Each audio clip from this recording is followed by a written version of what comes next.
This week on the Appalachian Weekly News.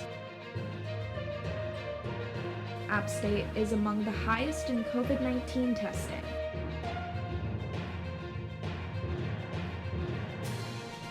A new cluster in the Mountaineer football team postpones the game against Georgia Southern.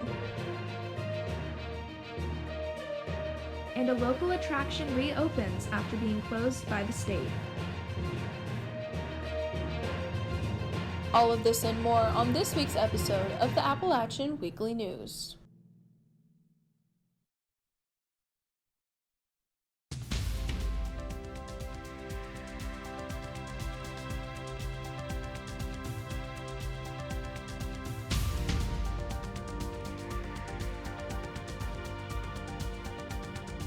Boone, this is the Appalachian Weekly News. I'm Xanayra Marin-Lopez. And I'm Grace Smith. The COVID-19 pandemic continues in the high country. As of today, there are 199 total active cases, with 190 in students and 9 in employees. This brings the cumulative case count up to 871 cases, with more than 700 in students, 36 in employees, and 41 in subcontractors. Although many UNC system schools have closed down due to COVID-19, App State remains open. App State has one of the highest number of cases among the schools in the UNC system. Between September 24th and October 1st, App has reported 175 new cases. The week ending September 27th, App State had its highest positive rate at 9%, with 1,418 tests conducted, with 127 positives reported.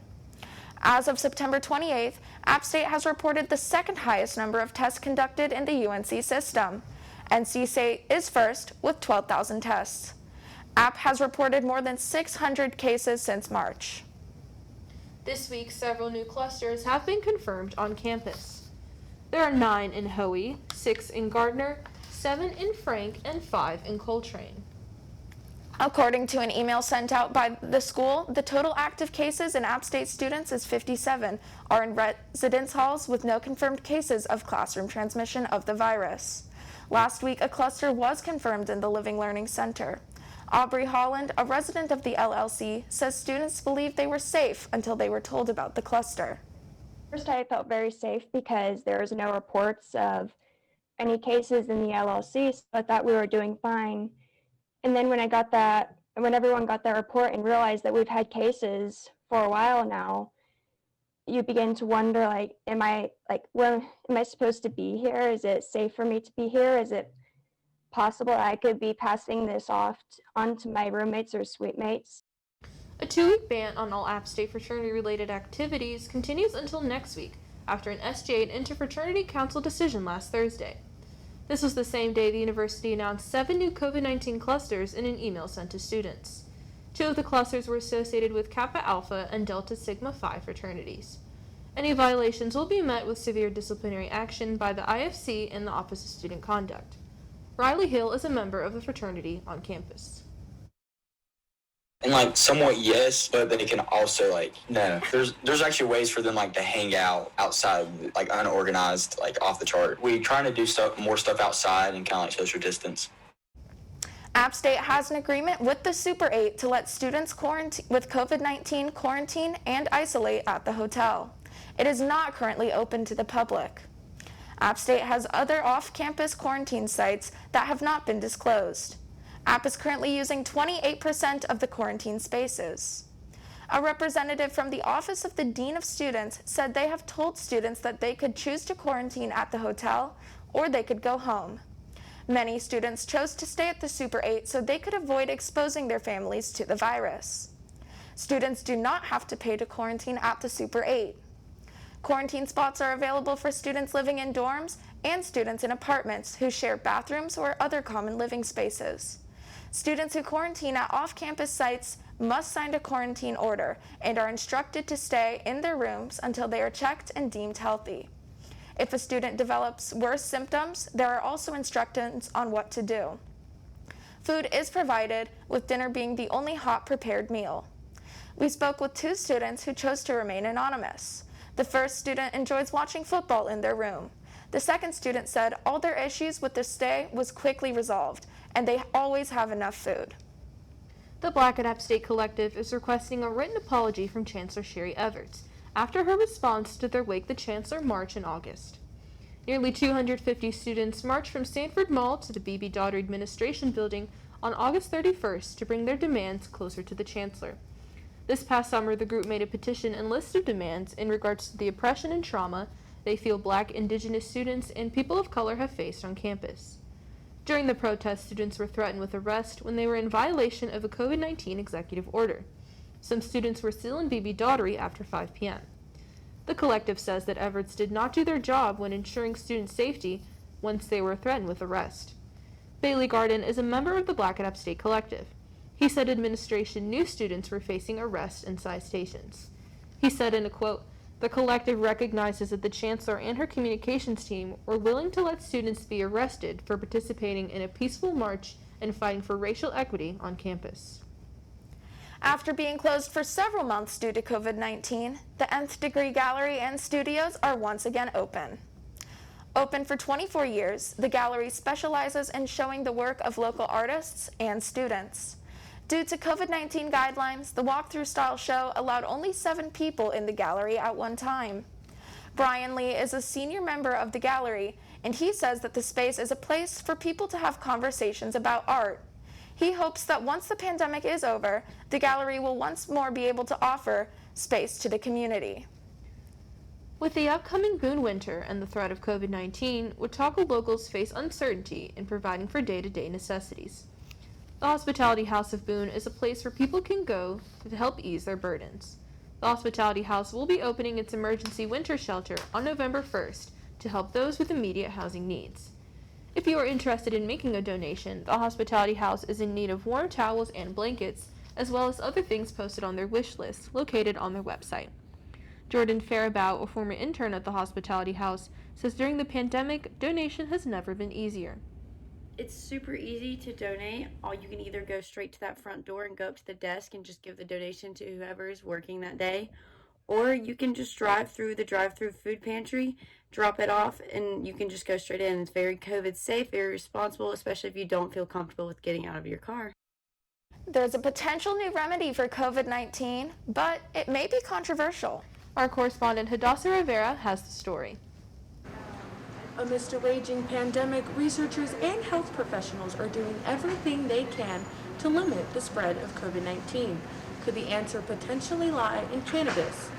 Experts from the University of Nebraska and the Texas Biomedical Research Institute are recommending that scientists study the anti-inflammatory properties in CBD as a potential treatment for leg inflammation caused by the coronavirus. Store manager for Smoke Ring Smoke Shop, Forrest Allen, explains the difference between CBD and THC. So THC so THC in like the street sense is going to be more of like the stuff that gets you high, the psychoactive stuff. In the like literal sense, the THC would just be like the chemical, like the overarching chemical that then is broken down into many different cannabinoids or cannabinoids, and each one of those provides a different effect, whether that be like a medical effect or a psychoactive effect. App State sophomore Alexandra Torres gives her take on how the student community would respond if cannabis was in fact found helpful in treating COVID-19. If CBD can help with the inflammatory system, then I feel like a lot of students would be very happy.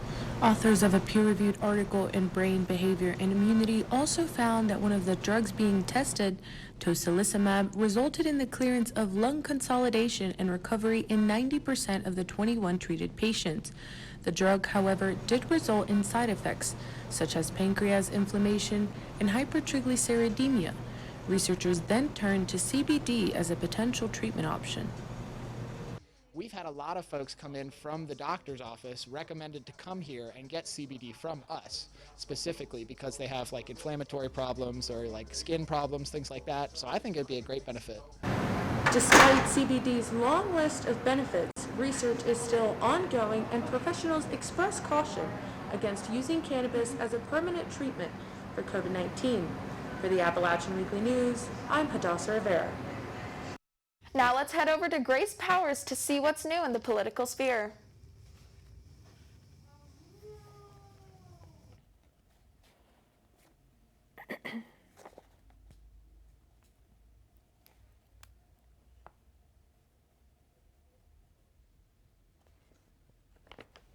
Thanks, Grace.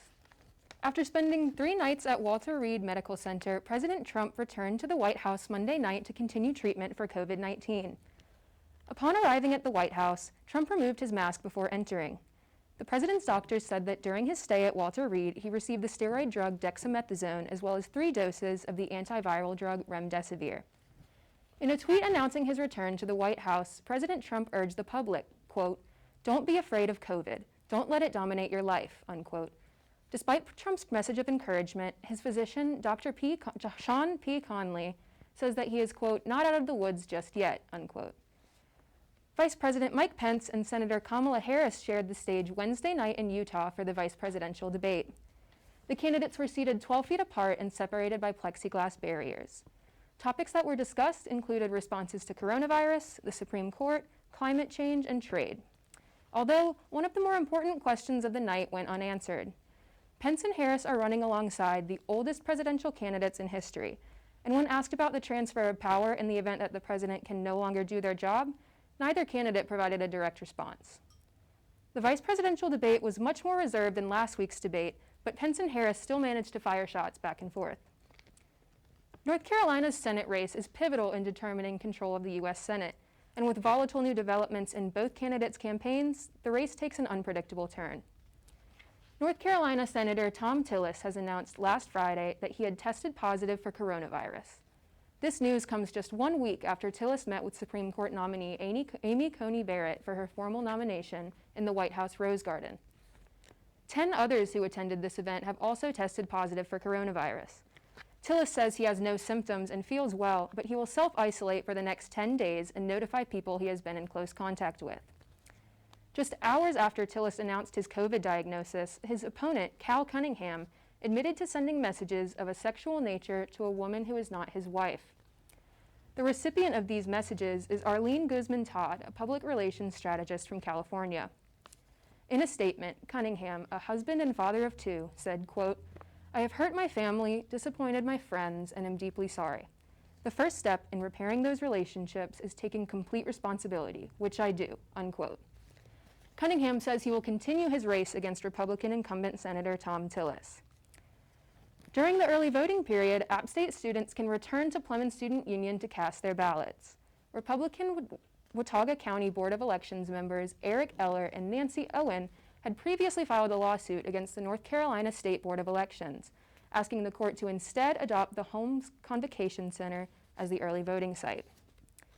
Superior Court Judge Rebecca Holt denied the request and cited that the plaintiffs failed to persuade the court Eller and Owens would suffer immediate harm in justifying a temporary restraining order. Our correspondent Mia Mendez has more on the story.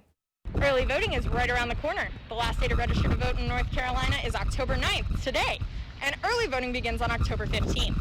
Appalachian State's one-stop polling location is a crucial part of students' political engagement and has made voting in Watauga County accessible for all students. The legality of the early voting site, typically located in the Blue Ridge Ballroom, has been challenged by Republican members of the Watauga County Board of Elections.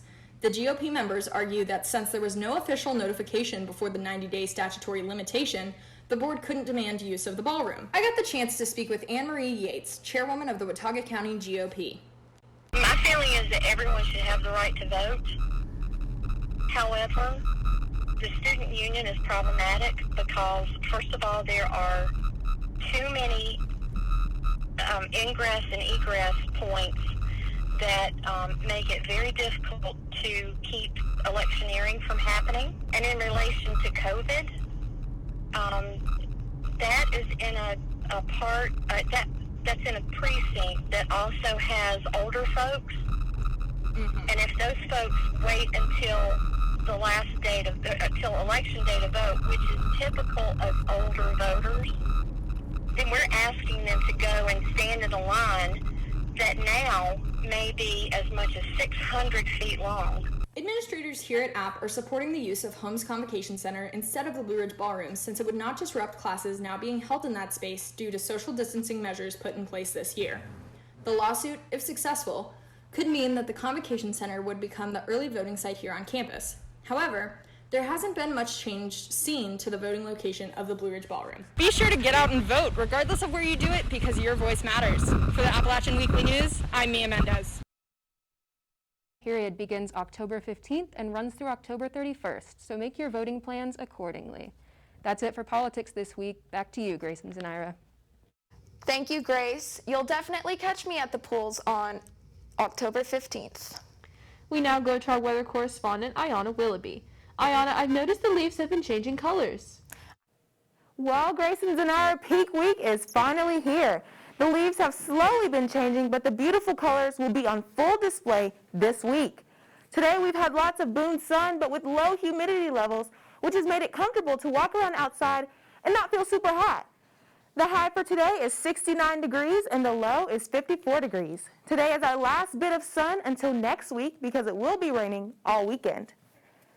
If you plan on enjoying peak week in the high country, I would suggest getting out before the rain starts this evening because it won't let up until Monday morning.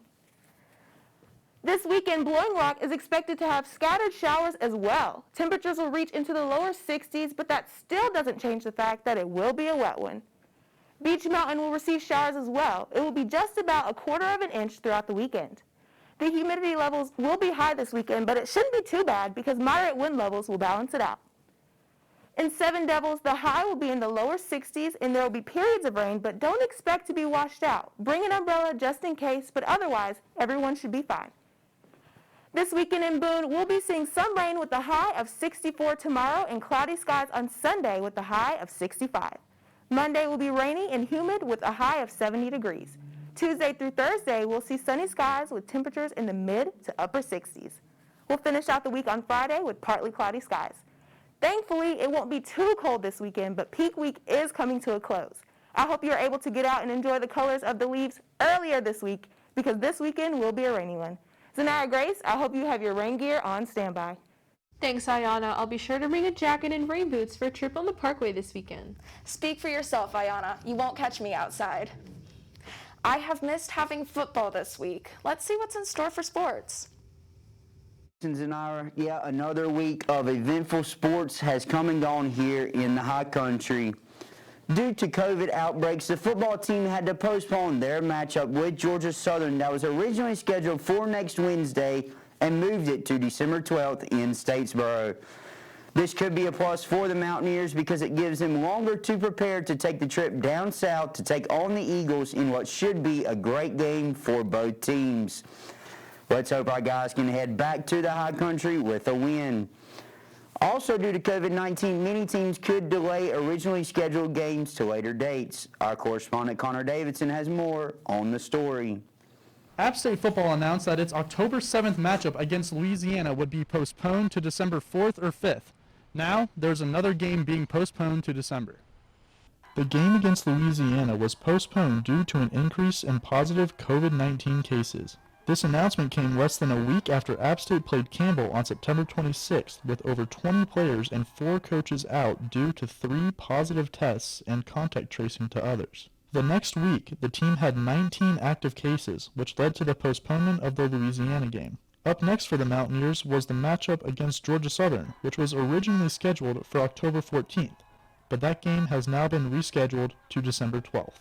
Prior to the Georgia Southern postponement, Athletic Director Doug Gillen and head coach Sean Clark commented on the situation. A lot of conversations to be had, but we're trying to make that decision quickly, in consultation with everybody, Gillen said. Clark added, "We have to do what's best for our players and coaches. Their health and safety is first and foremost for us." While some students at App State might be upset that there won't be any football to watch, others are understanding of the situation. Honestly, I agree with it. I've noticed every time we have a football game, you check the status of like the active cases, they always skyrocket. I think it's a smart move, to be honest. The team has not practiced in 2 weeks, and while those who have tested positive will have cleared isolation by October 14th, any players in contact tracing will not be cleared until the next day. Now that there have been 2 games postponed due to COVID-19, more precautionary measures will have to be taken to prevent more games from being postponed. For the Appalachian Weekly News, I'm Connor Davidson. The men's golf team looks to continue their success as they entered the Intercollegiate at the Grove tournament, which begins on October 12th in College Grove, Tennessee. In their first season opening invitational, the Mountaineers finished 3rd out of 6 teams. 5 App State golfers finished in the top 15 individually in their season opening invitational. The Mountaineers finished the first round with a team score of 278, which is 6 under par. It marked the 4th lowest team round in history. Best of luck to the men's golf team as they look to continue their success on the golf course. The volleyball team officially begins their season today as they take on South Alabama at the Holmes Convocation Center. They lost 3-0 in their first match, and they go again at 6 p.m. this evening. They will then wrap up the series tomorrow at 1 in the afternoon.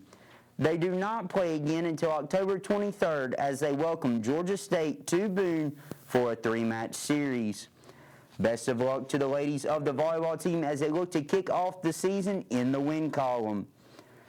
The cross-country team began their season earlier this week. Our correspondent Allie Powell has the story. This past weekend, the App State women's cross-country team traveled to Kentucky to compete in the 19th annual Live and Lou Cross Country Classic.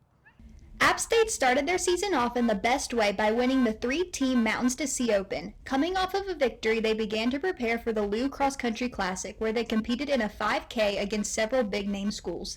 Tennessee, Notre Dame, Louisville, Marshall, Kentucky, Ole Miss, and Charlotte were the other teams that attended the Classic. Freshman runner Sarah Sandroyder shares her experiences with nerves before a race and competing against bigger schools. They show up and sometimes they just look a lot more professional than us because they come from a bigger school. And I think because you associate those schools with really good sports teams because of football, you automatically assume that every team of theirs is really good. And sometimes that's not the case. And I think we showed that we can hang with these big schools when we're competing in racing. Sarah Sandroyder finished 2nd overall for App State, setting a personal record of 17 minutes and 42.40 seconds. She greatly improved her previous time of 18 minutes and 38.6 seconds. Spectators were able to attend the meet, but they were required to wear a face mask, complete an online tracing form, and get their temperature checked. Sophomore runner Lila Peters voices her concerns about larger schools in attendance and fans and parents being able to watch. I didn't think that it was the best idea. I was really grateful to get to race because I know a lot of schools aren't competing and they wish they were, but I definitely think it should have been thought through a little bit more with putting all the big schools in one race. Lila Peters placed 4th and set a personal record time of 17 minutes and 58.64 seconds. The entire App State cross-country team did an excellent job and performed very well at the Classic. Fans can catch App State Cross Country back in action when they host the Blue Ridge Open against Marshall on October 16th. For the Appalachian Weekly News, I'm Allie Powell. The baseball team looks to carry momentum they had last year before the season was cut short. They returned both solid pitching and solid hitting. Before the season was cut short, the Mountaineers sat at 11-6 and won 6 straight games. Head coach Kermit Smith stated that he was happy with the way his guys were playing, but said that, quote, "We still did not play as well as we could have, but it is a new year and new opportunities, so I'm eager to see how well we perform this season," unquote. As of now, there is no finalized schedule for the baseball team, but they do continue to prepare for when the time comes. That's all I have for sports this week. Super eventful week here on the mountain in athletics. Grace and Xanayra can't wait to see what next week has to hold. Back to you, ladies. Thank you, Jayson. I'm excited to see what App State athletes have in store this week. And now it's time for your High Country High Note.